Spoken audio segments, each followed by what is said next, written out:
नमस्कार दोस्तों, स्वागत है आपका आज के मुख्य समाचारों में। जी हां दोस्तों, आपको यहां पर देखने को मिलेंगी सुबह से लेकर शाम तक की तमाम बड़ी खबरें, मुख्य समाचार, ब्रेकिंग न्यूज़ अपडेट्स के रूप में। तो दोस्तों, आप सभी लोगों से रिक्वेस्ट है इस वीडियो को ज़्यादा से ज़्यादा लाइक और शेयर करें। तो चलिए दोस्तों, जान लेते हैं आज की पहली बड़ी खबर।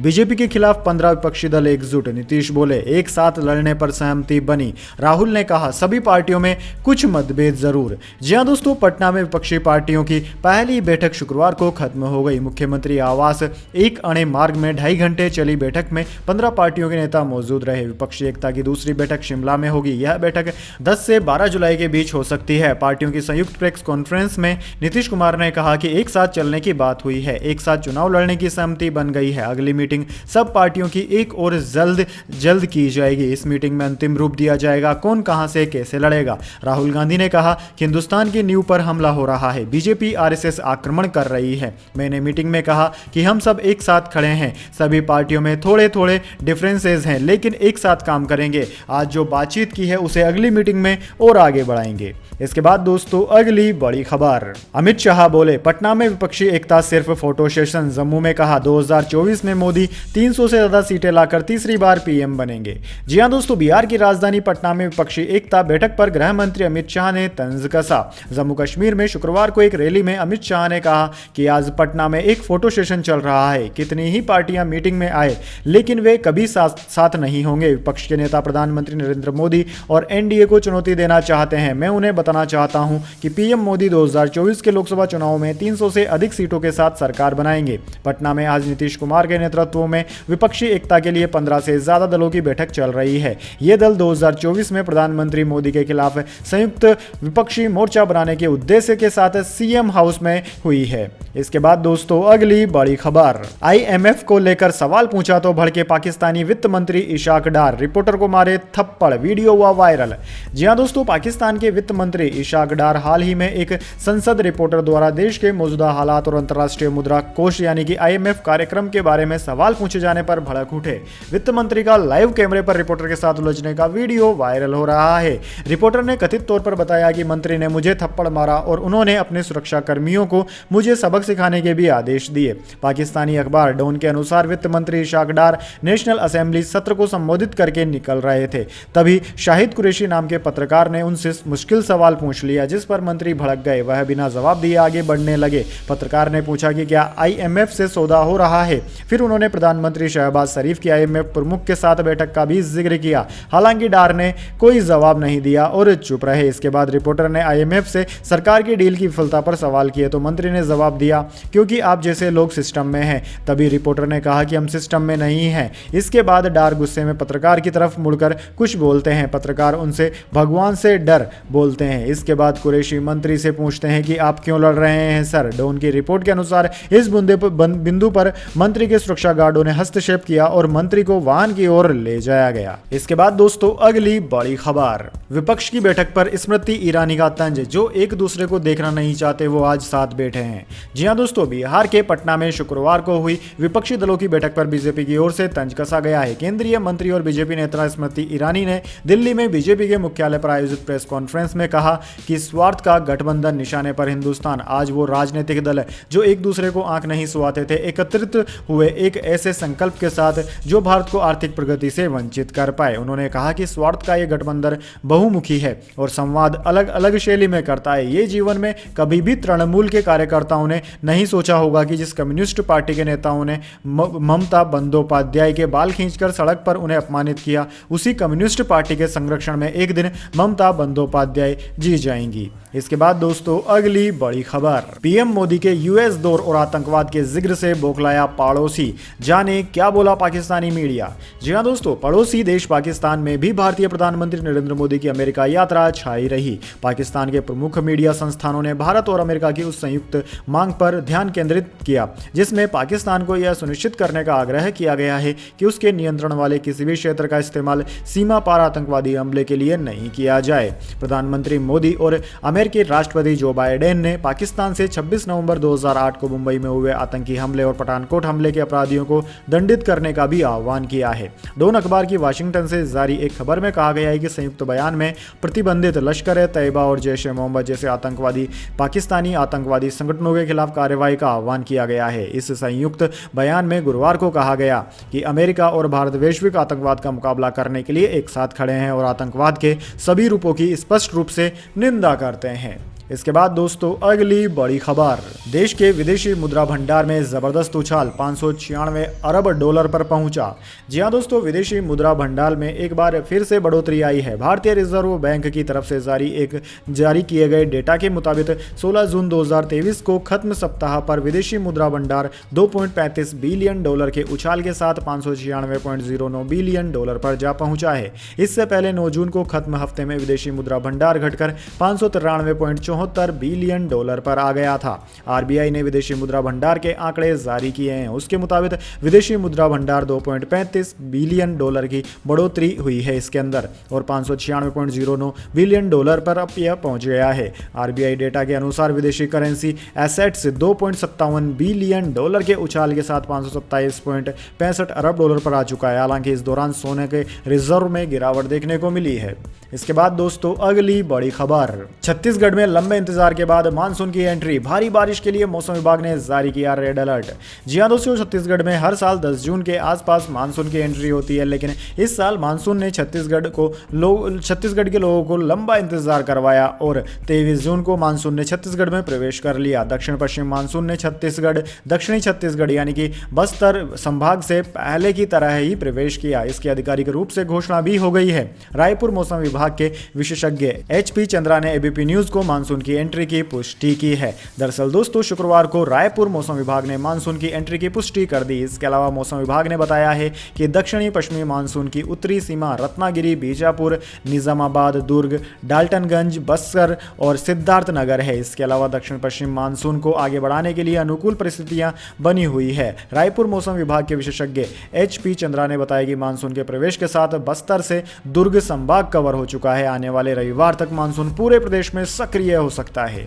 इसके बाद दोस्तों अगली बड़ी खबर, दाढ़ी मत बढ़ाइए, शादी कर लीजिए। जब भरे प्रेस कॉन्फ्रेंस में लालू प्रसाद यादव ने ली राहुल गांधी पर चुटकी। जी हां दोस्तों, राजद के राष्ट्रीय अध्यक्ष लालू प्रसाद यादव सालों बाद राजनीतिक दलों के बड़े जमावड़े में दिग्गज नेताओं के साथ शामिल हुए। पटना में हुई विपक्षी दलों की बैठक में लालू जब बड़े मंच पर साथ दिखे तो अपने पुराने अंदाज में विरोधियों पर चुटकी लेते हुए कई बातें कही। लालू प्रसाद यादव ने अपने स्वास्थ्य को बेहतर बताते हुए बीजेपी पर तंज कसा। लालू ने कहा कि बहुत दिन बाद आप लोगों से बात हो रही है, हम पूरी तरह से फिट हो गए हैं, अब बीजेपी को फिट करना है। विपक्षी दलों की बैठक खत्म होने के बाद लालू प्रसाद यादव ने केंद्र पर हमला करते हुए महंगाई बढ़ने पर अपने अंदाज में सवाल खड़ा किए। लालू ने कहा कि हम भिंडी खरीदने नहीं जाते हैं, लेकिन मालूम हुआ कि 60 रुपए किलो भिंडी मिल रहा है। लालू ने बीजेपी पर तंज कसते हुए कहा कि बीजेपी हिंदू मुस्लिम का नारा लगा रहा है, जय हनुमान का नारा लेकर लड़ाई लड़ता है। हनुमान जी ने गदा मारी कि राहुल गांधी की पार्टी जीत गई, अब हनुमान जी हमारे साथ हैं। इस बैठक के जरिए सब नल नील को इकट्ठा किया जा रहा है। वहीं दोस्तों लालू प्रसाद यादव ने राहुल गांधी की चर्चा करते हुए कहा कि राहुल गांधी ने अच्छा काम इन दिनों किया है, भारत का पैदल दर्शन किया। लालू ने मजाकिया अंदाज में कहा कि दाढ़ी बढ़ा ली थी, अब कटवा लिए हैं। नीतीश जी की राय है दाढ़ी छोटा कर लीजिए। लालू ने राहुल की शादी की चर्चा करते हुए कहा कि अभी समय नहीं बीता है, आप शादी करिए, हम लोग बारात में चलेंगे। इसके बाद दोस्तों अगली बड़ी खबर, प्रदर्शनकारी पहलवानों को ट्रायल में छूट, योगेश्वर दत्त बोले धरने का यही मकसद। विनेश बोली आप बीती सुन हंस रहा था, ब्रजभूषण को नाम लीक किए। जी हां दोस्तों, भारतीय कुश्ती संघ WFI के पूर्व अध्यक्ष ब्रजभूषण के खिलाफ प्रदर्शन करने वाले बजरंग पूनिया, साक्षी मलिक और विनाश फोगाट समेत 6 पहलवानों को ट्रायल में छूट दी गई। इन पहलवानों को छूट देने पर ओलंपिक मेडलिस्ट योगेश्वर दत्त नाराज हो गए। उन्होंने कहा कि क्या धरना देने वाले खिलाड़ियों का यही मकसद था? कुश्ती के लिए यह काला दिन है। इंडिया के पूर्व कोच कृपाशंकर ने भी इस फैसले का विरोध किया। योगेश्वर दत्त के बयान पर विनेश फोगाट ने पलटवार किया। उन्होंने कहा कि योगेश्वर दत्त पहलवानों और कोचों को महिला रेसलर्स के आंदोलन में शामिल होने से लगातार रोकता रहा। सारा कुश्ती जगत समझ गया था कि योगेश्वर ब्रजभूषण की थाली का झूठा खा रहा है। योगेश्वर ने महिला पहलवानों के नाम ब्रजभूषण और मीडिया को लीक किए। दरअसल भारतीय ओलंपिक संघ के एड हॉक पैनल ने 6 आंदोलनकारी पहलवानों के लिए आगामी एशियाई खेलों और विश्व चैंपियनशिप की चयन प्रक्रिया को सिर्फ एक मुकाबले की प्रतियोगिता कर दिया है। इन पहलवानों को इन दोनों प्रतियोगिताओं की भारतीय टीम में जगह बनाने के लिए सिर्फ एक ट्रायल के विजेताओं को हराने की जरूरत होगी। 6 पहलवानों में विनेश फोगाट, बजरंग पूनिया, साक्षी साक्षी मलिक, संगीता फोगाट, सत्यव्रत कादियान और जितेंद्र किन्ना शामिल है। यह पहलवान 5 से 15 अगस्त के बीच ट्रायल के विजेताओं से भिड़ेंगे। इसके बाद दोस्तों अगली बड़ी खबर, एप्पल भारत में लॉन्च करेगा अपना पहला क्रेडिट कार्ड। HDFC बैंक के साथ पार्टनरशिप का प्लान, लेट पेमेंट फीस नहीं लेगी कंपनी। जी हां दोस्तों, टेक कंपनी एप्पल जल्द भारत में अपना पहला credit card Apple card launch करेगी। मनी कंट्रोल ने सूत्रों के हवाले से बताया है कि एप्पल भारत में अपना क्रेडिट कार्ड पेश करने के लिए HDFC बैंक के साथ पार्टनरशिप करने का प्लान बना रही है। यह कंपनी का को ब्रांडेड क्रेडिट कार्ड होगा। हालांकि अभी तक इसके बारे में एप्पल या HDFC बैंक की ओर से ऑफिशियल तौर पर कोई भी जानकारी नहीं दी गई है।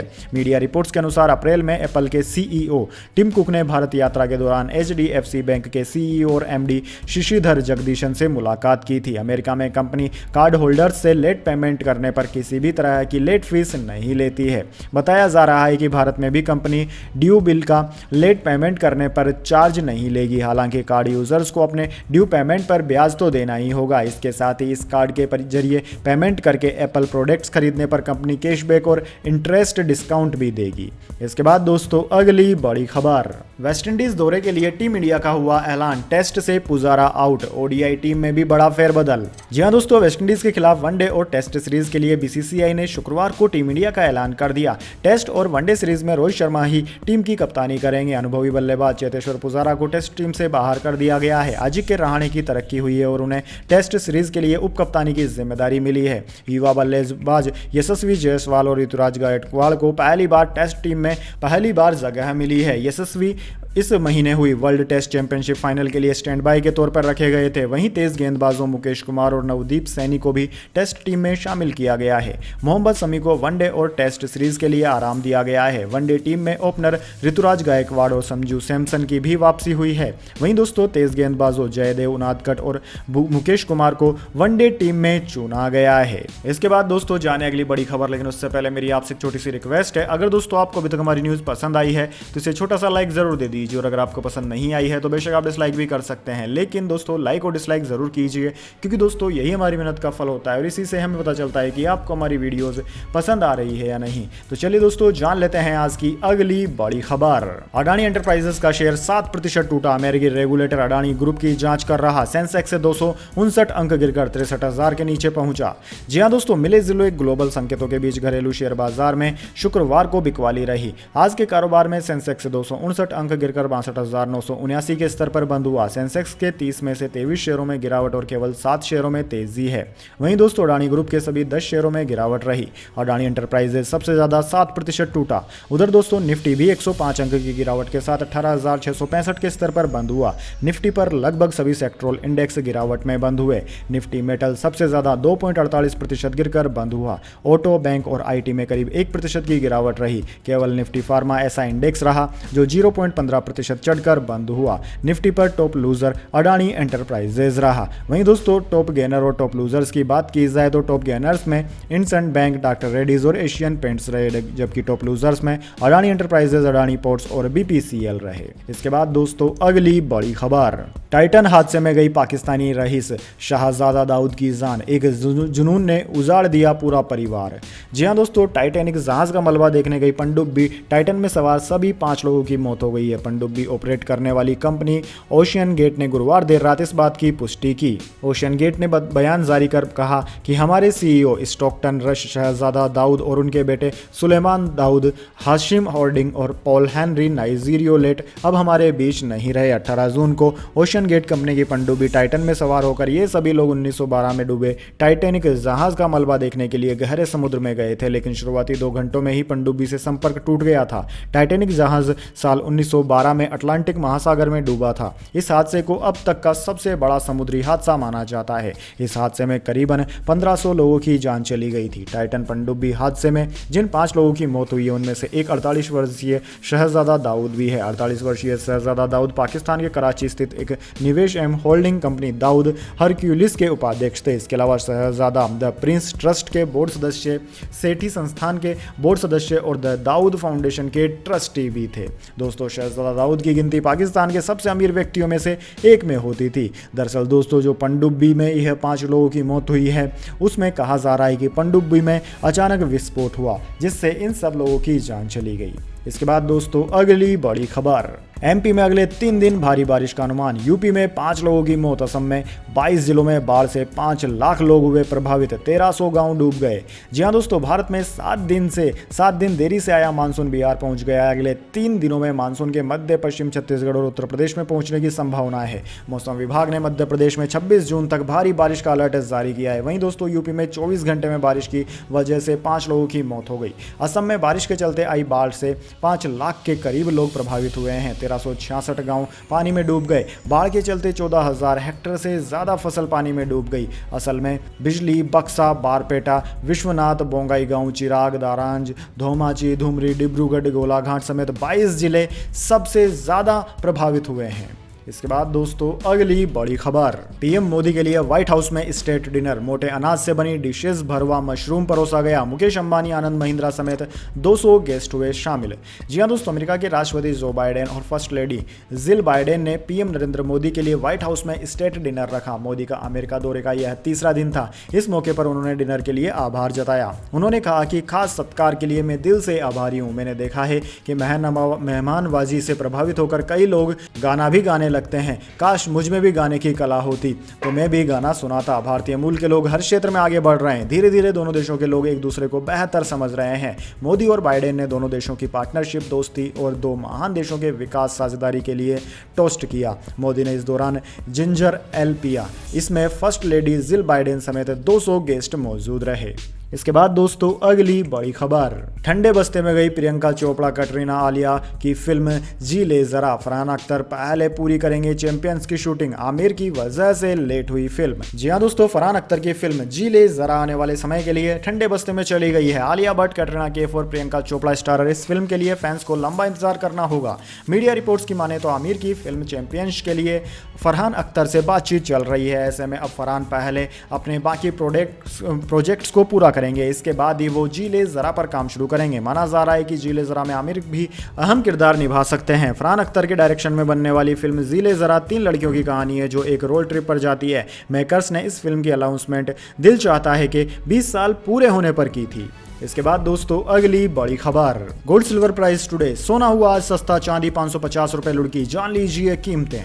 जी हां दोस्तों, सोना चांदी के खरीदारों के लिए खुशखबरी है। भारतीय सराफा बाजार में आज 23 जून 2023 को भी सोने और चांदी के दाम में गिरावट रही। 10 ग्राम सोना सस्ता होकर 59,180 रुपए का हो गया। 1 किलो चांदी की दरों में भी कमी आई और अभी 71,950 रुपए प्रति किलोग्राम पर बिक रही है। HDFC सिक्योरिटीज से यह जानकारी मिली है। वहीं दोस्तों दिल्ली सराफा बाजार में शुक्रवार को सोने का भाव 370 रुपए घटा, जबकि चांदी के दाम की बात करें तो चांदी के दाम में 550 रुपए की कमी दर्ज की गई है। इसके अलावा दोस्तों अंतर्राष्ट्रीय बाजारों की बात करें तो अंतर्राष्ट्रीय बाजार में सोना 1916 अमेरिकी डॉलर प्रति औंस, जबकि चांदी 22.30 अमेरिकी डॉलर प्रति औंस पर चल रहे हैं। इसके बाद दोस्तों अगली बड़ी खबर, एनसीबी के पूर्व जोनल चीफ समीर वानखेड़े को 28 जून तक गिरफ्तारी से राहत।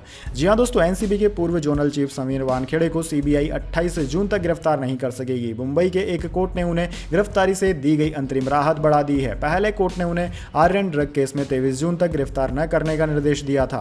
सीबीआई ने वानखेड़े पर आरोप लगाया है कि उन्होंने कार्डेलिया क्रूज ड्रग्स केस में शाहरुख खान के बेटे आर्यन खान को छोड़ने के बदले 25 करोड़ रुपए की मांग की थी। सीबीआई ने इस मामले में वानखेड़े समेत 5 लोगों के खिलाफ एफआईआर दर्ज की है। इसी के खिलाफ वानखेड़े कोर्ट पहुंचे थे। इसके बाद दोस्तों अगली बड़ी खबर, पैसेंजर बोला हाईजैक की सारी प्लानिंग है, चिंता मत करना। क्रू ने सीआईएसएफ के हवाले किया विस्तरा की मुंबई दिल्ली उड़ान में हुई घटना। जी हां दोस्तों, मुंबई में फ्लाइट हाईजैक की बात करने पर एक यात्री को गिरफ्तार कर लिया गया। वह दिल्ली के लिए उड़ान भरने को तैयार विस्तरा की फ्लाइट में बैठा था। उसने फोन पर किसी से कहा कि हाईजैक की सारी प्लानिंग है, उसका सारा एक्सेस है, चिंता मत करना। यह सुनते ही उसके बाजू में बैठे दूसरे यात्री ने क्रू मेंबर को यह बात बताई। उन्होंने उस संदिग्ध यात्री को सीआईएसएफ के हवाले कर दिया। यह घटना गुरुवार की है। मीडिया में यह जानकारी शुक्रवार को आई। पुलिस के मुताबिक आरोपी यात्री की पहचान हरियाणा के रितेश जुनेजा के रूप में हुई है। आरोपी यात्री की मानसिक स्थिति ठीक नहीं है। उसका 2021 से इलाज चल रहा है। केबिन क्रू की शिकायत पर यात्री के खिलाफ सेक्शन 336 और 505 के तहत मामला दर्ज किया गया है। घटना मुंबई के छत्रपति शिवाजी इंटरनेशनल एयरपोर्ट पर गुरुवार शाम 6:30 बजे हुई। आरोपी यात्री कह रहा था कि अहमदाबाद का फ्लाइट बोर्ड करने वाला है, कोई भी दिक्कत हो तो मुझे कॉल करना। घटना के बाद आरोपी को प्लेन प्लेन से उतारा गया। पूरे प्लेन की जांच करने के बाद बाकी यात्रियों के साथ फ्लाइट को दिल्ली रवाना किया गया। तो दोस्तों यह थी आज की तमाम बड़ी खबरें। इसके बाद दोस्तों बारी आती है आज के माइंड क्यूज क्वेश्चन की। जी हाँ दोस्तों, एक आसान से सवाल का जवाब देकर आप जीत सकते हैं एक अमेजिंग सरप्राइज गिफ्ट हमारे यूट्यूब चैनल की ओर से। तो दोस्तों आज का सवाल आपकी स्क्रीन पर आ चुका है। भारत में मानसून सबसे पहले कौन से राज्य में पहुंचता है? जी हाँ दोस्तों, अगर आप जानते हैं कि भारत में मानसून का प्रवेश कौन से राज्य से होता है, मानसून का प्रवेश द्वार कौन सा राज्य है भारत के लिए, तो जल्दी से उस राज्य का नाम कमेंट बॉक्स में लिख दीजिए। अगर दोस्तों आपका जवाब होता है एकदम सही और आप चुने जाते हैं लकी विजेता के रूप में, तो आपको मिल सकता है एक अमेजिंग सरप्राइज गिफ्ट हमारे यूट्यूब चैनल की ओर से।